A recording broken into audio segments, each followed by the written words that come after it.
Identity crisis అని తెలుగులో చెప్తే ఆయన ఎవడు దేక్తలేడు, ఎవడు గుర్తుపడతలేడు. ఆయన పేరు తీస్తేనే బూతులో వర్షం కురిపిస్తున్నారు. నేను చెప్పట్లా, ఇది మీరు కావాలంటే ఆ యూట్యూబ్లో సోషల్ మీడియాలో చూడొచ్చు. 100 రోజులు గట్టిగా పెట్టుకోండి, గట్టిగా పట్టుకోండి. 99 రోజులు అయిపోయి 100 రోజులకు అడుగు పెట్టంగానే మా కాంగ్రెస్ వాళ్ళు వస్తారు. దాన్ని తీసుకొని ఒక్కొక్కరికి మీకు అన్ని బ్రహ్మాండంగా 100 రోజుల లోపలే అన్ని పథకాలు అమలు చేస్తామని చెప్పి ఆయన ఉంటాడు కదా, ప్రముఖ సినిమా యాక్టర్ కమల్ హాసన్ మించిన యాక్టర్లు ఒక్కొక్కడు కాంగ్రెస్లో బ్రహ్మాండమైన యాక్టింగ్ చేసినారు.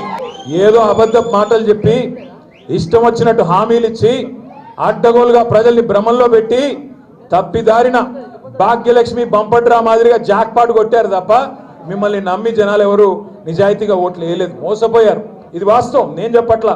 వాళ్ళ గ్రామాల్లో ఏ రైతునన్నా అడగండి, ఏ రైతు బిడ్డనైనా అడగండి, వాళ్ళే చెప్తున్నారు కాంగ్రెస్కు ఓటేసి తప్పు జరిగింది, తప్పు చేసినాము అని నల్గొండ జిల్లాలోని రైతన్నలు స్వయంగా వాళ్ళ నోటితో వారే చెప్తున్నారు తప్ప ఇది నా మాట కాదు.